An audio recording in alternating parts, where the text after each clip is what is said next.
बच्चों, हम पढ़ रहे हैं सामाजिक विज्ञान में लोकतांत्रिक राजनीति, जो कि कक्षा 9वीं के लिए राजनीति विज्ञान की पाठ्य पुस्तक है। इसका जो अध्याय 2 है, इसका अध्याय 2 है संविधान निर्माण। इसके आज हम प्रश्नोत्तर करेंगे। यह पाठ हम पढ़ चुके हैं और इसको समझ भी चुके हैं। यदि आपने यह वीडियो नहीं देखा हो तो चैनल की प्लेलिस्ट पर जाकर देख सकते हो तथा इसी तरह के और वीडियो देखने के लिए चैनल को सब्सक्राइब कीजिए। तो राजनीति विज्ञान में अध्याय 2 संविधान निर्माण के प्रश्नोत्तर हम कर रहे हैं।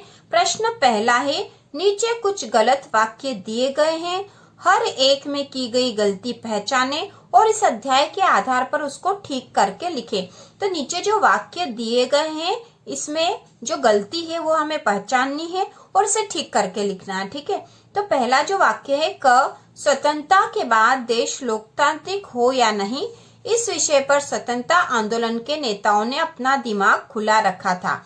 तो ये वाक्य है, यदि इसमें कुछ गलती है तो हमें इसे सुधार कर लिखना है। उसी प्रकार अगला जो वाक्य है, भारतीय संविधान सभा के सभी सदस्य संविधान में कही गई हर एक बात पर सहमत थे। तो इन वाक्यों में जो गलती वह सुधार कर लिखनी है, जिसे हम कॉपी में करेंगे जिससे कि आपको अच्छे से समझ में आ जाए।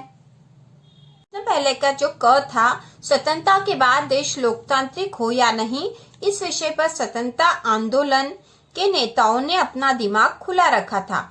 तो इसका उत्तर होगा, इसे हमने सुधार कर इस तरह से लिखा है, स्वतंत्रता के बाद देश लोकतांत्रिक हो, इस विषय पर स्वतंत्रता आंदोलन के नेताओं में आम सहमति बन चुकी थी।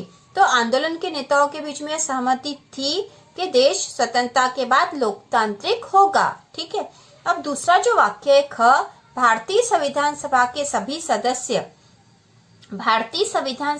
सभी सदस्य संविधान में कही गई हर एक बात पर सहमत थे।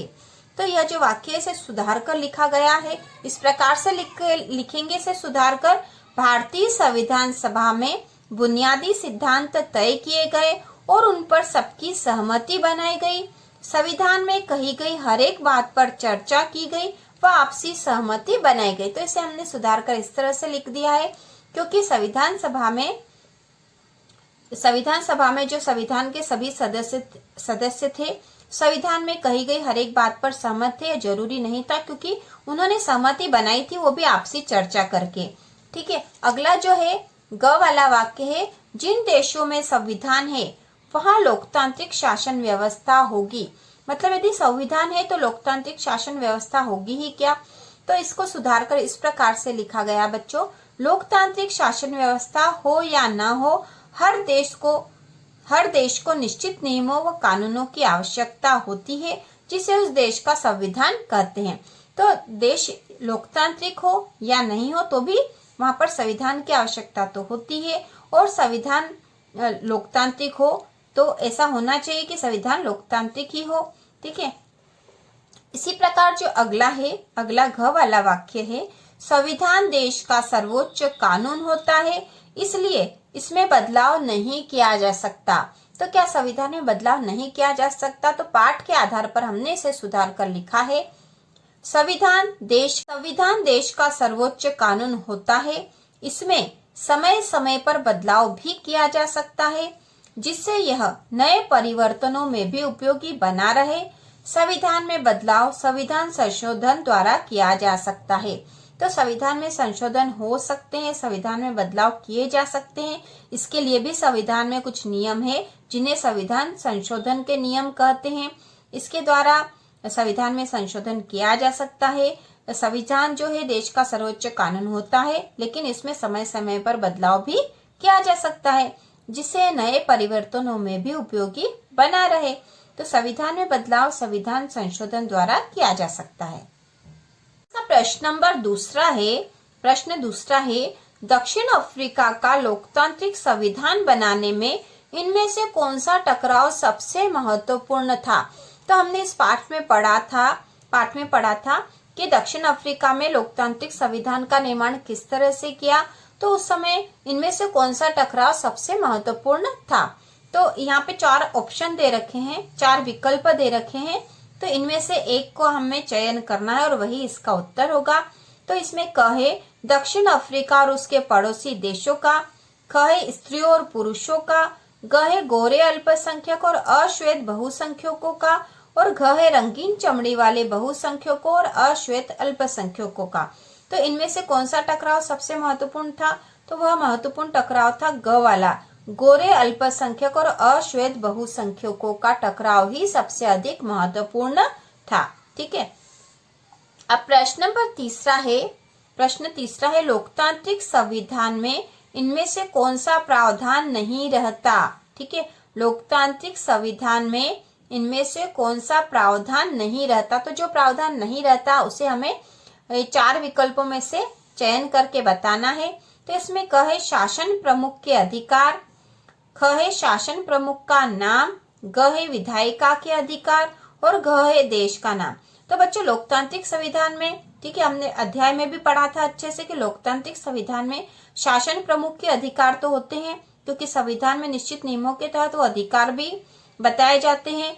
ठीक है, शासन प्रमुख का नाम, तो शासन प्रमुख का नाम नहीं होता है। ठीक है, यह प्रावधान नहीं होता, तो यह विकल्प सही है कि यह प्रावधान नहीं होते, शासन प्रमुख का तो चयन किया जाता है। ठीक है, और ग है विधायिका के अधिकार, तो विधायिका के अधिकार तो होते हैं लोकतांत्रिक संविधान में, और देश का नाम तो होता ही है। तो यहाँ पर इसमें जो प्रावधान नहीं रहता वह है शासन प्रमुख का नाम, क्योंकि लोकतांत्रिक संविधान में शासन प्रमुख का चयन जनता द्वारा किया जाता है। अब प्रश्न चौथा है संविधान निर्माण में इन नेता और उनकी भूमिका में मेल बैठाए। तो संविधान निर्माण में ये जो नेता दे रखे हैं इनकी क्या भूमिका थी यह हमें बताना है, और यहाँ मेल करके बताना, अर्थात यहाँ एक तरह से जोड़ी बना के हमें बतानी है। ठीक है, तो क है मोतीलाल नेहरू, BR अम्बेडकर, राजेंद्र प्रसाद, सरोजिनी नायडू। और यहाँ पर विकल्प दे रखे हैं संविधान सभा के अध्यक्ष, संविधान सभा की सदस्य, प्रारूप कमेटी के अध्यक्ष, 1928 में भारत का संविधान बनाया। तो मोतीलाल नेहरू जो थे उन्होंने 1928 में भारत का संविधान बनाया। BR अम्बेडकर प्रारूप कमेटी के अध्यक्ष थे, राजेंद्र प्रसाद संविधान सभा के अध्यक्ष थे, और सरोजिनी नायडू जो थी संविधान सभा की सदस्य थी। तो इस प्रकार इनकी जोड़ी बन जाएगी। आप जब कॉपी में लिखोगे तो सही, जो भी विकल्प है उसके सामने आपको सही उत्तर लिखना है। जैसे आप मोतीलाल नेहरू के सामने लिखोगे 1928 में भारत का संविधान बनाया, BR अम्बेडकर के सामने लिखोगे प्रारूप कमेटी के अध्यक्ष, राजेंद्र प्रसाद के सामने लिखोगे संविधान सभा के अध्यक्ष, और सरोजिनी नायडू के सामने लिखोगे संविधान सभा की सदस्य। अब इसी प्रकार प्रश्न पांचवा है जवाहरलाल नेहरू के नीति के साथ साक्षात्कार वाले भाषण के आधार पर निम्नलिखित प्रश्नों के जवाब दें। तो जवाहरलाल नेहरू का जो नीति के साथ साक्षात्कार वाला जो भाषण था, जो कि इस अध्याय में दे रखा है हमें भाषण पूरा, तो उसके आधार पर हमें इन प्रश्नों के उत्तर देने हैं। तो प्रश्न नंबर पहला जो क है, नेहरू ने क्यों कहा कि भारत का भविष्य सुस्ताने और आराम करने का नहीं है? तो इन प्रश्नों के उत्तर हम कॉपी में करेंगे जिससे कि हमको अच्छे से समझ में आ जाए। प्रश्न पांचवे का क है, नेहरू ने क्यों कहा कि भारत का भविष्य सुस्ताने और आराम करने का नहीं है?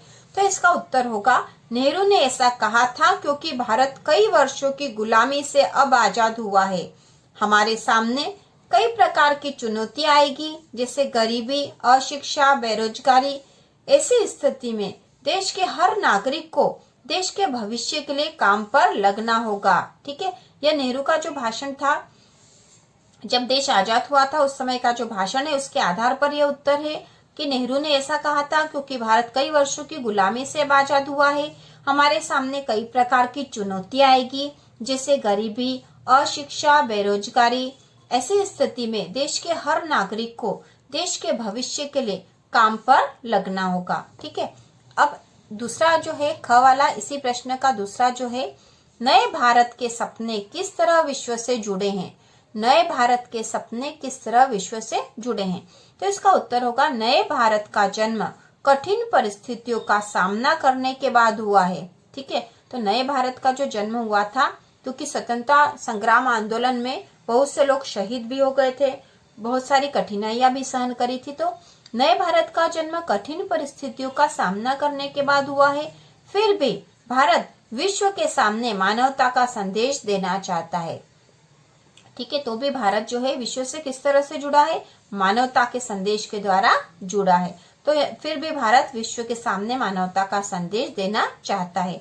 अब इसका अगला जो क्वेश्चन है, वे संविधान निर्माताओं से क्या शपथ चाहते थे? तो यह नेहरू जी ने संविधान निर्माताओं का भी जिक्र किया था उनके भाषण में। तो वे संविधान निर्माताओं से क्या शपथ चाहते थे? तो इसका उत्तर होगा, वे संविधान निर्माताओं से शपथ चाहते थे कि वे अपने आप को भारत और उसके लोगों तथा उससे भी अधिक, ठीक है, उससे भी अधिक मानवता की सेवा में समर्पित करें।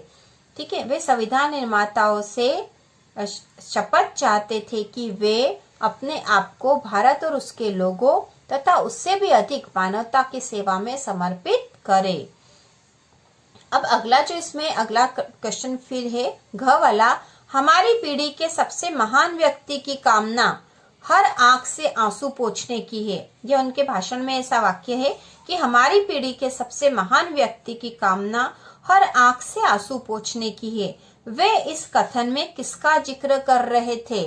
ठीक है, तो इस कथन में जो नेहरू जी किसका जिक्र कर रहे थे कि हमारी पीढ़ी के सबसे महान व्यक्ति की कामना हर आंख से आंसू पोंछने की है, तो कौन सा महान व्यक्ति है जिसकी यह कामना थी?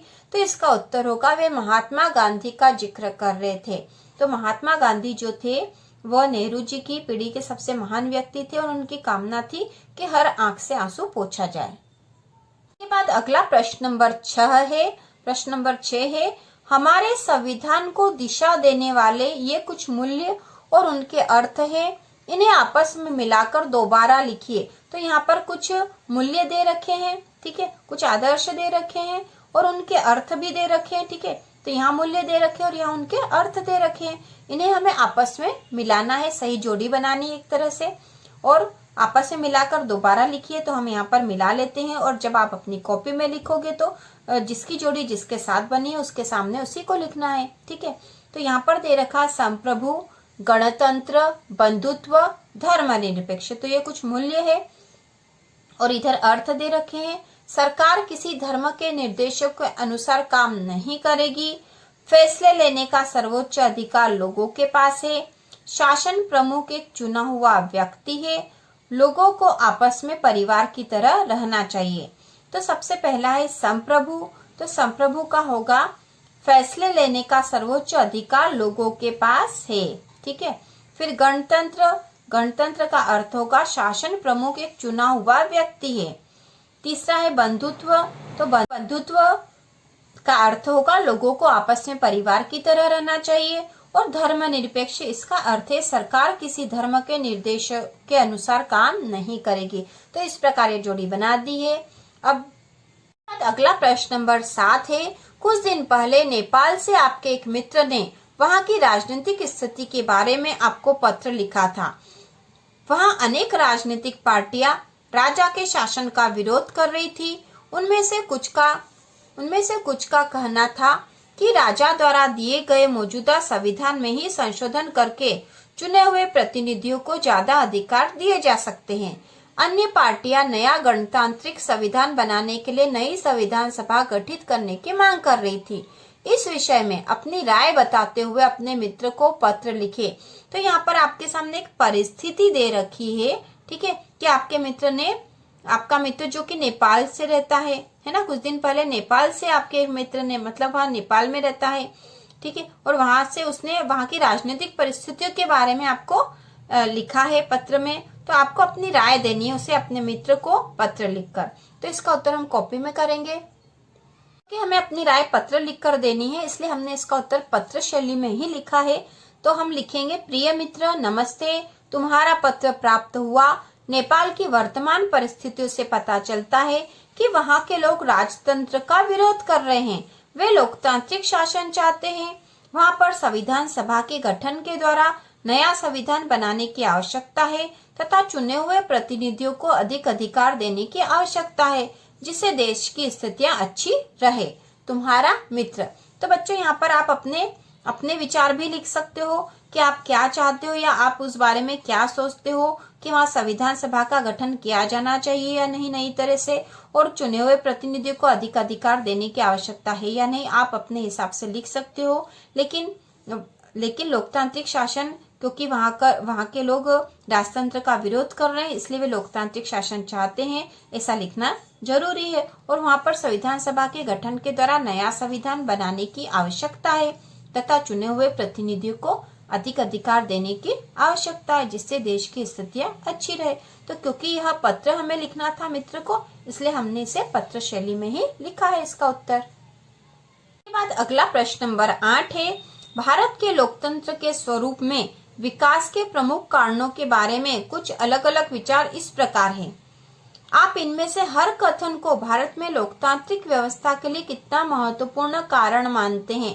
तो यहाँ पर हर कथन को हम लोकतांत्रिक व्यवस्था के लिए कितना महत्वपूर्ण कारण मानते हैं यह बताना है, हर कथन के बारे में बताना है।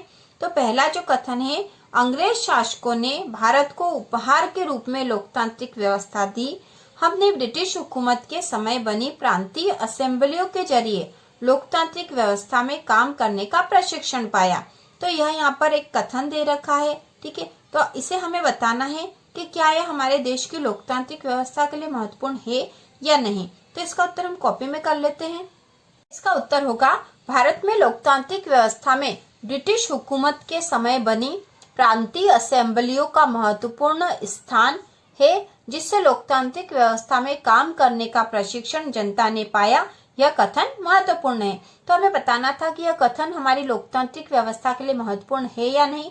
तो हमने कहा कि यह कथन महत्वपूर्ण है क्योंकि भारत में लोकतांत्रिक व्यवस्था में ब्रिटिश हुकूमत के समय बनी प्रांतीय असेंबलियों का महत्वपूर्ण स्थान है, जिससे लोकतांत्रिक व्यवस्था में काम करने का प्रशिक्षण जनता ने पाया। यह कथन महत्वपूर्ण है। अब दूसरा कथन है, हमारे स्वतंत्रता संग्राम ने औपनिवेशिक शोषण और भारतीय लोगों को तरह तरह की आजादी न दिए जाने का विरोध किया। हमारे स्वतंत्रता संग्राम ने औपनिवेशिक शोषण और भारतीय लोगों को तरह तरह की आजादी न दिए जाने का विरोध किया। ऐसे में स्वतंत्र भारत को लोकतांत्रिक होना ही था। तो अब हमें बताना है कि क्या यह कथन महत्वपूर्ण है हमारी लोकतांत्रिक व्यवस्था के लिए। हम इसका उत्तर लिखेंगे, यह कथन भी महत्वपूर्ण व उचित है क्योंकि स्वतंत्रता संग्राम में देश की जनता के ऊपर जो प्रतिबंध लगे थे उसका विरोध हुआ था और उसी के कारण देश में स्वतंत्रता के बाद लोकतांत्रिक व्यवस्था बनी। ठीक है।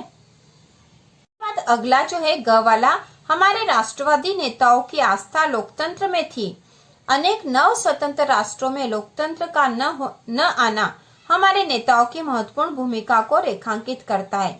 मतलब हमारे जो स्वतंत्रता संग्राम सेनानी थे उनकी जो आस्था लोकतंत्र में थी, इसलिए हमारे देश में लोकतंत्र बना। क्योंकि इसके बाद जो बहुत से जो नए स्वतंत्र हुए राष्ट्र हैं उनमें लोकतंत्र नहीं आया। तो इसका कारण वहां के नेताओं की लोकतंत्र में आस्था नहीं होगी, जबकि हमारे देश में राष्ट्रवादी नेताओं की आस्था लोकतंत्र में थी। तो इसका उत्तर हम लिखेंगे, उत्तर होगा यह कथन भी महत्वपूर्ण है। राष्ट्रवादी नेताओं ने देश को लोकतांत्रिक राष्ट्र बनाने में महत्वपूर्ण भूमिका निभाई।